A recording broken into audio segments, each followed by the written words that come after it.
Bismillahirrahmanirrahim. Honorable, revered Chief Justice of Pakistan, Honorable Judges of the Supreme Court of Pakistan,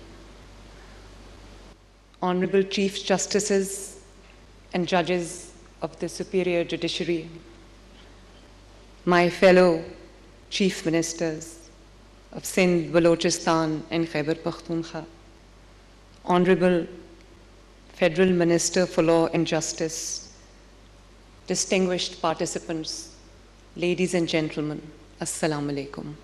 It is both a profound privilege and an absolute honor to address this distinguished gathering at the National Conference on Prison Reforms, convened under the guidance and leadership of the Honorable Chief Justice of Pakistan.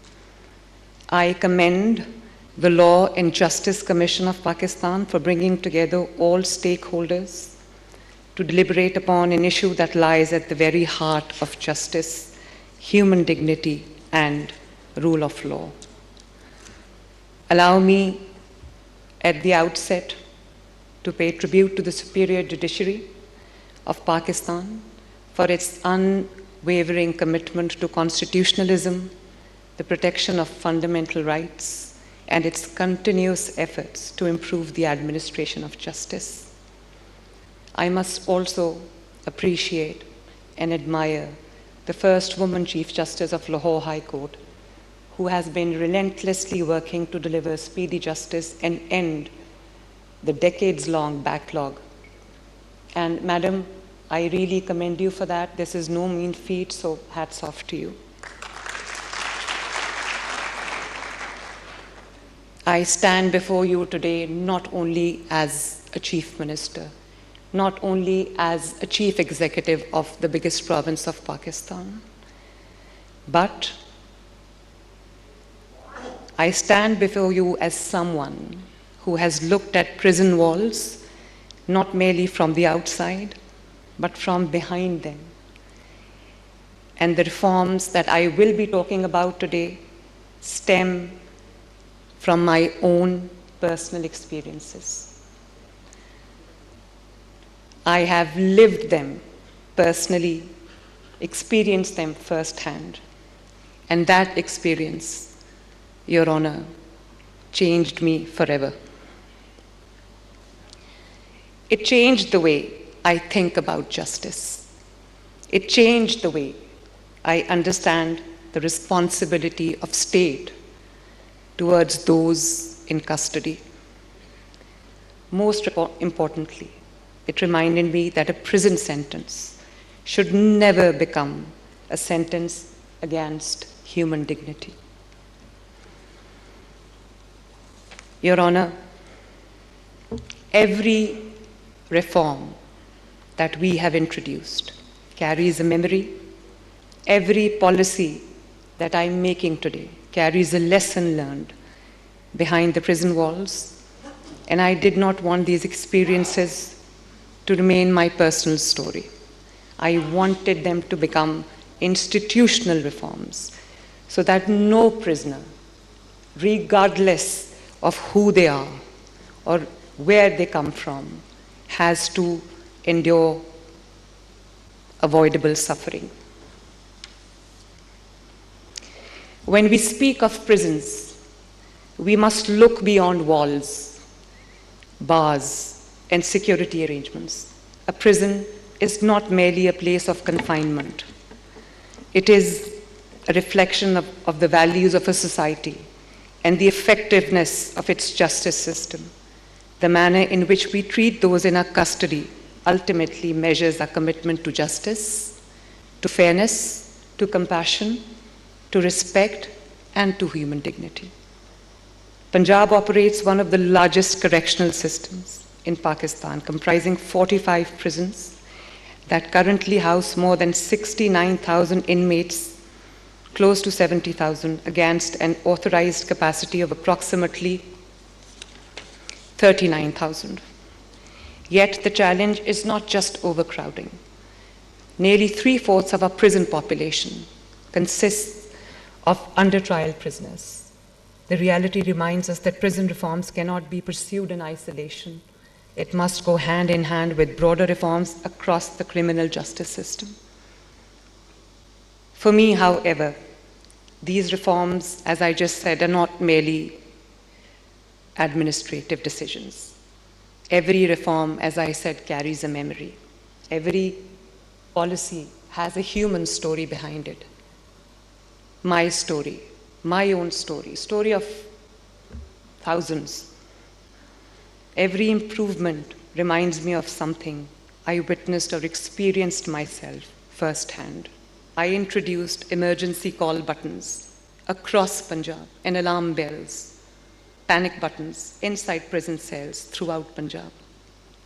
Today, every prison cell is equipped with these emergency systems so that no inmate is ever left without a way to call for immediate assistance. And the assistance comes. When someone calls for help, help must arrive. Human life cannot wait behind locked doors. A prison sentence should never mean abandonment, including my opponents, regardless of the offense they've committed, should be deprived of basic respect, of basic dignity, of basic cleanliness, of basic facilities. We have made sanitation, clean washrooms, proper ventilation, better accommodation, and access to essential hygiene supplies a priority. For women inmates in particular, excellencies, hygiene products are not just a privilege. They are a constitutional right and a matter of basic human dignity. For someone behind bars, ladies and gentlemen, a meeting with loved ones is not merely a visit. It is often the reminder that life continues beyond prison walls. My daughter, my youngest daughter, who has just finished her graduation, was only 13 years old then. And I remember every time she used to walk into the meeting room, she used to leave crying. And as a mother, I know that every mother sitting here, every woman sitting here would identify with that. It was a very difficult time.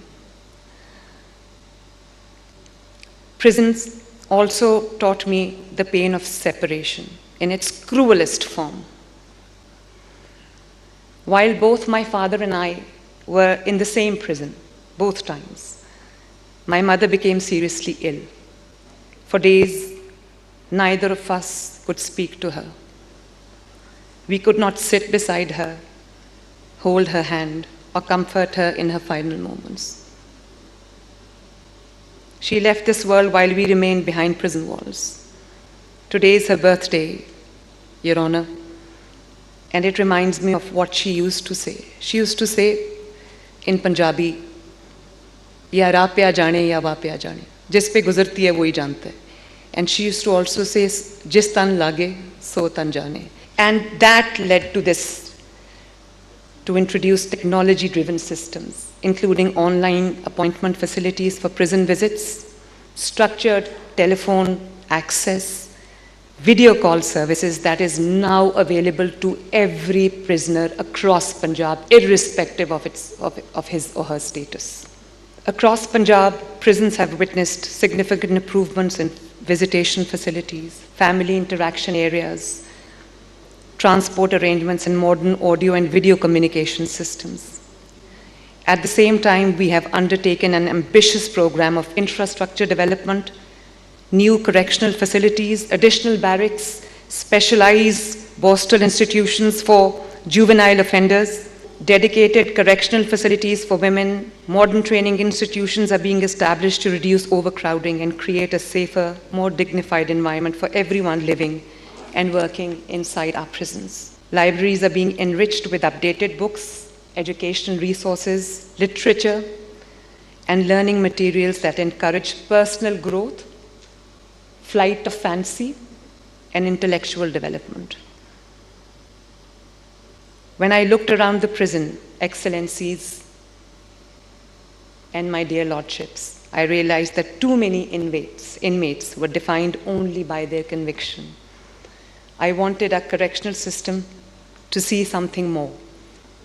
Every prisoner remains a human being with the capacity to learn, to change, and to rebuild a meaningful life. That belief has shaped my reform agenda. We have also revitalized prison industries so that inmates can learn productive trades while contributing meaningfully to economic activity. By connecting these industries with modern marketing platforms and digital marketplaces, we are creating genuine opportunities for rehabilitation, and every prisoner must be given a genuine opportunity to return to society as a better citizen than when they entered. Healthcare is another lesson prison has taught me. And therefore, Government of Punjab has made healthcare one of the cornerstones of prison reforms. Through the Chief Minister's Prisoners Health Programme, comprehensive screening and treatment systems have been introduced for communicable diseases, mental health conditions, and substance use disorders. Jail hospitals are being upgraded, and partnerships with leading hospitals and healthcare institutions have been strengthened to ensure professional medical supervision and continuity of care. Punjab has embraced digital transformations to make prison administration more transparent, accountable, and efficient. Digitization of prisoner records, biometric verification systems, as you saw in the video, integration with national database, and the Safe Jails Punjab project are strengthening governance while enhancing the safety of inmates, prison staff, and visitors alike simultaneously. As we move forward, my dear lordships, we continue to look forward to the superior judiciary, not only as an institutional partner, but also as a source of guidance and inspiration. Judiciary's steadfast commitment to safeguarding constitutional rights and protecting human dignity provides the moral compass for all of us engaged in public service.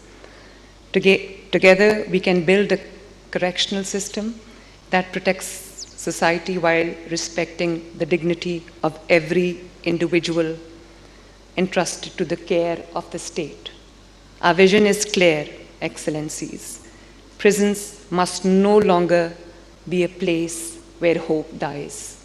They must become places where lives can begin, places where education replaces ignorance, where skills replace dependency, where rehabilitation replaces despair, where accountability is balanced with compassion, where justice is strengthened by mercy.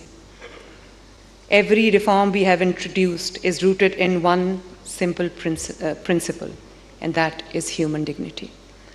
May Allah the Almighty guide us in our collective endeavor to build a correctional system that reflects the highest values of our Constitution, protects the dignity of every individual, and strengthens the foundation of justice in Pakistan.